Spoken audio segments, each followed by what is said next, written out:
사랑하는 서문교 성도 여러분, 샬롬. 12월 10일 수요일 아침 말씀 시간입니다. 오늘 아침에 함께 묵상하실 하나님의 말씀은 시편 139편 13절부터 24절까지인데요. 그중 13절부터 18절까지의 말씀을 제가 봉독해 드리겠습니다. 주께서 내 내장을 지으시며 나의 모태에서 나를 만드셨나이다. 내가 주께 감사하옴은 나를 지으심이 심히 기묘하심이라. 주께서 하시는 일이 기이함을 내 영혼이 잘 아나이다. 내가 은밀한 데서 지음을 받고 땅의 깊은 곳에서 기이하게 지음을 받은 때에 나의 형체가 주의 앞에 숨겨지지 못하였나이다. 내 형질이 이루어지기 전에 주의 눈이 보셨으며 나를 위하여 정한 날이 하루도 되기 전에 주의 책에 다 기록이 되었나이다. 하나님이여, 주의 생각이 내게 어찌 그리 보배로우신지요. 그 수가 어찌 그리 많은지요. 내가 세려고 할지라도 그 수가 모래보다 많도소이다. 내가 깰 때에도 여전히 주와 함께 있나이다. 아멘. 우리는 때로 조시아 트리 국립공원에서 수많은 별들이 반짝이는 밤하늘을 바라볼 때, 또는 그랜드 캐년과 같은 웅장한 자연 앞에 서 있을 때 하나님의 위대한 창조의 손길을 깊이 느끼며 감탄하게 됩니다.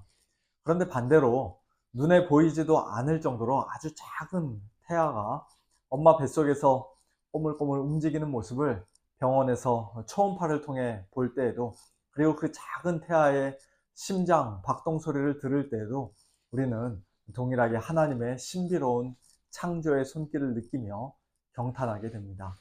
한 생명이 잉태되고 이 땅에 태어나는 것은 비인격적인 어떤 자연 법칙이 우연히 만들어낸 현상이 아니라, 또는 단순한 화학적, 생물학적 반응에 불과한 것이 아니라 창조주 하나님께서 한 생명을 친히 지으시고 빚으셨기 때문임을 우리는 분명히 믿습니다.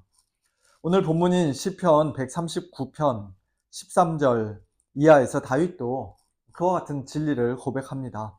주께서 내 내장을 지으시며 나의 모태에서 나를 만드셨나이다. 이것은 나를 도대체 왜 만드셨냐고 따지거나 불평하는 말이 아니라 하나님께 대한 감사의 고백이지요. 내가 주께 감사하옴은 나를 지으심이 심히 기묘하심이라. 옛날 개역성경 번역에 따르면 나를 지으심이 신묘 막측하심이라. 주께서 하시는 일이 기이함을 내 영혼이 잘 아나이다 라고 다윗은 고백합니다. 엄마 뱃속에서 있었던 일을 당연히 기억할 수는 없지만 다윗은 믿음으로 계속 고백합니다. 내가 은밀한 데서 지음을 받고 땅의 깊은 곳에서 기이하게 지음을 받은 때에 나의 형체가 주의 앞에 숨겨지지 못하였나이다. 여기서 은밀한 데와 땅의 깊은 곳은 모두 엄마 뱃속을 가리키는 비유적인 표현입니다. 특히 땅이라는 말은 처음에 땅의 흙으로 지음받은 아담을 떠올리게 합니다.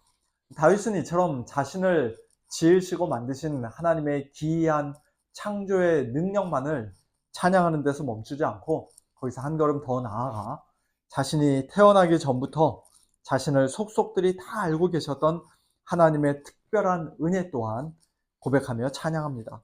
나의 형체가 주의 앞에 숨겨지지 못하였나이다. 내 형질이 이루어지기 전에, 즉 엄마 뱃속에서 사람의 모습을 완전히 다 갖추기도 전에 주의 눈이 보셨으며 나를 보셨으며 또 나를 위하여 정한 날이 하루도 되기 전에 주의 책에 다 기록이 되었나이다. 곧 내가 이 땅에 응애하고 태어나기도 전부터 하나님은 나에 관한 모든 것을 이미 다 알고 계셨으며 그 모든 날들을, 나의 인생의 모든 날들을 친히 책에 기록해 두셨다는 고백입니다. 이 얼마나 놀라운 고백입니까? 이것이 바로 창조주 하나님을 믿는 성도들의 고백입니다. 우리가 하나님을 창조주로 믿고 우리 자신을 비롯한 이 세상의 모든 것이 하나님께서 지으신 것임을 믿는다는 것은 단순히 머리로만 아는 차갑고 죽은 지식이 아닙니다. 그 믿음은 우리로 하여금 마음 깊은 곳에서 창조주 하나님께 감사와 찬양을 올리게 하고 또 하나님을 더욱더 의지하며 신뢰하게 만드는 살아있는 지식이요 뜨거운 지식입니다. 다윗은 창조주 하나님의 그 은혜에 계속해서 감탄하며 찬양합니다. 하나님이여, 주의 생각이 내게 어찌 그리 보배로우신지요. 그 수가 어찌 그리 많은지요. 내가 세려고 할지라도 그 수가 모래보다 많도소이다. 내가 깰 때에도 여전히 주와 함께 있나이다. 다윗은 우리가 이미 잘 알고 있듯이 결코 순탄하거나 평탄한 인생을 산 사람이 아니었습니다. 오히려 남들보다 더 많은 고난과 핍박을 겪은 사람이었습니다. 그럼에도 불구하고 다윗은 자신을 향한 하나님의 생각이 보배롭다고, 매우 선하고 아름답다고 고백합니다. 하나님의 그 보배로운 생각을 자신이 온전히 다 이해할 수도 없고 일일이 다 헤아릴 수도 없다는 사실을 그는 겸손히 인정합니다. 그리고 자신이 깰 때에도, 매일 아침 잠에서 깰 때에도, 궁극적으로는 이 땅의 삶을 마치고 영광 중에 다시 깰 때에도 여전히 하나님께서 그와 함께 계실 것이라는 사실을 다윗은 분명히 확신합니다. 모태에서부터 그를 지으시고 그의 모든 것을 속속들이 아시며 그의 인생길을 이미 다 기록해 두셨던 하나님께서 단 한순간도 자신을 버리지 않으시며 영원히 떠나지 않으실 것을 다윗은 굳게 확신했습니다. 사랑하는 성도 여러분, 오늘 우리에게도 이와 동일한 고백과 확신이 있기를 소원합니다. 세상의 철학자들은 우리 인간이 아무 이유나 목적도 없이 그저 이 땅에 던져진 존재라고 말합니다만, 그러나 성경은 절대로 그렇게 말씀하지 않습니다. 우리는 하나님의 형상으로 지으심을 받은 존귀한 피조물이며 하나님께서는 우리를 향해 놀라운 계획과 보배로운 생각을 분명히 가지고 계십니다. 그런데 이처럼 하나님의 아름다운 피조물임을 고백하며 하나님을 찬양했던 다윗이 시편 51편에서는 전혀 다른 고백을 합니다. 그는 밧세바와 동침한 후 선지자 나단의 책망을 받고 회개하면서 이렇게 고백합니다. 내가 죄악 중에서 출생하였으며 어머니가 죄 중에서 나를 잉태하였나이다. 그리고 이것은 간음과 살인죄를 범한 다윗만의 특별한 고백이 아니라 첫사람 아담의 후손인 우리 모든 인류의 공통적인 고백이기도 합니다. 한 생명이 엄마 뱃속에서 잉태되고 태어나는 일이 여전히 놀랍고 신비한 하나님의 창조 사역임에는 틀림이 없지만, 그러나 우리는 동시에 하나님께서 처음 지으셨던 아담과는 달리 이제 더 이상 의롭고 거룩한 상태가 아닙니다. 우리 안에 있는 하나님의 형상은 그 형체를 알아보기도 어려울 정도로 심하게 일그러지고 깨져버렸습니다. 모든 인류는 범죄한 아담 안에서 허물과 죄로 죽은 자들이며 본질상 진노의 자녀입니다. 그러나 감사한 것은 그런 비참한 처지에 놓여있던 우리 죄인들을 위해 하나님께서 가장 놀랍고 기이한 일, 정말로 신묘막측한 일을 행하셨다는 사실입니다. 그것이 무엇입니까?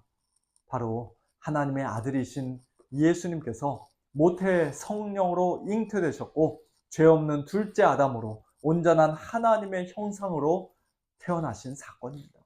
본래 하나님이신 분이 우리와 똑같은 인성을 입고 사람이 되어 이 땅에 오셨고, 태어나기도 전에 이미 책에 기록된 대로 구약 성경의 모든 예언이 증거한 대로 예수님께서는 하나님의 뜻을 다 행하시고 십자가에서 죽으시고 부활하심으로 우리를 구원해 주셨습니다. 히브리서 10장은 그 성육신의 신비를 이렇게 말씀합니다. 그러므로 주께서 세상에 임하실 때에 이르시되 하나님이 제사와 예물을 원하지 아니하시고 오직 나를 위하여 한 몸을 예비하셨도다. 번제와 속죄제는 기뻐하지 아니하시나니 이는 내가 말하기를 하나님이여 보시옵소서, 두루마리 책에 나를 가리켜 기록된 것과 같이 하나님의 뜻을 행하러 왔나이다 하셨느니라. 모태에서부터 다윗을 지으시고 또 저와 여러분을 만드신 하나님의 창조 사역도 크고 놀라운 일이며 우리가 마땅히 감사와 찬양을 하나님께 올려드려야 할 은혜입니다만, 그러나 그보다 훨씬 더 놀랍고 기이한 것은, 훨씬 더 감사하고 감격스러운 것은 우리 죄인들을 구원하시기 위해 독생자를 이 땅에 보내주신 하나님의 측량할 수 없는 사랑과 은혜이며, 성령으로 잉태되어 동정녀 마리아에게서 태어나신 예수님의 그 탄생의 신비입니다. 우리에게 일찍이 육신의 생명을 주셨던 하나님께서는 이제 예수님 안에서 우리 모든 성도들을 새로운 피조물로 다시 지으시고 다시 만들어 주셨습니다. 에베소서 2장 10절은 이렇게 말씀합니다. 우리는 그가 만드신 바라, 다른 말로 하면 우리는 하나님의 걸작품이라, 그리스도 예수 안에서 선한 일을 위하여 지으심을 받은 자니, 이 일은 하나님이 전에 예비하사 우리로 그 가운데서 행하게 하려 하심이니라. 예전에 우리는 허물과 죄로 죽어 있었고 그저 하나님께 반역하고 범죄하는 일밖에는 할 수 없던 존재였습니다. 그러나 하나님께서는 그런 우리를 그리스도 예수 안에서 새로운 피조물로 만들어 주셨습니다. 죄로 인해 일그러졌던 하나님의 형상을 다시 회복시키시고 하나님의 기쁨과 하나님의 영광을 위한 선한 일을 할 수 있는 새로운 존재로 우리를 완전히 다시 빚어주셨습니다. 창조주 하나님께서 이제는 우리에게 구원의 하나님, 곧 재창조의 하나님이 되어주신 것입니다. 그리고 예수님의 초림으로 이미 시작된 그 재창조의 역사는 마지막 날 예수님의 재림과 더불어 새하늘과 새 땅, 새 예루살렘 성에서 영광스러운 하나님의 나라에서 온전히 완성될 것입니다. 우리는 모태에서 하나님께 지음을 받았던 이 몸으로 지금 이 땅에서 살아가지만, 이 몸은 시간이 지날수록 점점 쇠약해지고 온갖 질병에 시달리다가 언젠가는 죽고 썩어질 수밖에 없습니다. 그러나 예수님 안에서 잠들며 복된 죽음을 맞이하는 성도들에게 주님께서 마지막 날 선물로 주실 부활의 몸은 다시는 죽지 않고 다시는 썩지 않는 영원한 몸이요, 영광스러운 몸이요, 또 성령으로 온전히 충만한 신령한 몸인 줄 믿습니다. 그래서 우리는 이 세상에서뿐 아니라 마지막 날 깨어날 때에도 여전히 주님과 함께 있을 것을 분명히 확신할 수 있습니다. 사랑하는 성도 여러분, 이러한 귀한 믿음과 소망을 굳게 붙잡고 오늘 하루도 하나님의 은혜에 감사하며 하나님을 찬양하시기 바랍니다. 하나님께서 주신 몸으로 이 땅에서부터 먹든지 마시든지 무엇을 하든지 다 하나님의 영광을 위하여 하는 복된 성도의 삶 살다가 그리스도 예수 안에서 선한 일 행하다가 마지막 날 영광스러운 부활의 몸을 입고 영원토록 하나님을 섬기며 찬양하는 우리 모두가 될 수 있기를 예수님의 이름으로 축원합니다. 함께 기도하겠습니다. 하나님 아버지 감사합니다. 하나님께서 저희들을 모태에서부터 지으시고 빚으시고 만드신 저희들의 창조주 하나님이실 뿐만 아니라 저희들을 그리스도 안에서, 예수님 안에서 다시 새로운 피조물로 지어주신 저희들의 구원자 하나님이신 것을 인하여 이 시간 다시 한번 하나님께 감사, 찬양, 영광 올려드립니다.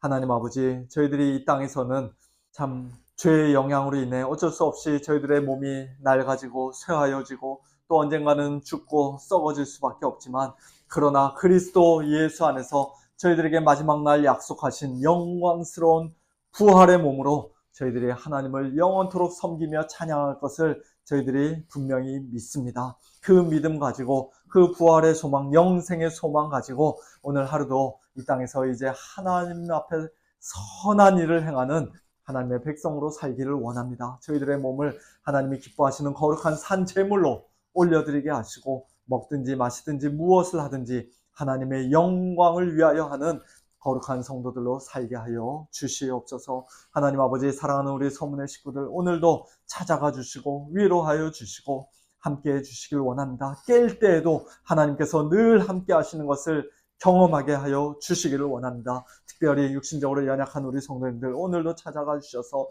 하나님 아버지 새 힘 공급하여 주시고 강건케 하여 주시되, 무엇보다도 믿음 더하여 주시고 부활의 소망, 천국의 소망, 영생의 소망 더하여 주셔서 연약한 육신으로 인하여 낙심하지 않고 오히려 하나님을 더욱더 큰 소리로 찬양하며 하나님만을 더욱 온전히 의지하는 우리 모든 성도님들 될 수 있도록 축복하여 주시옵소서. 감사드리며 예수님의 이름으로 기도하옵나이다.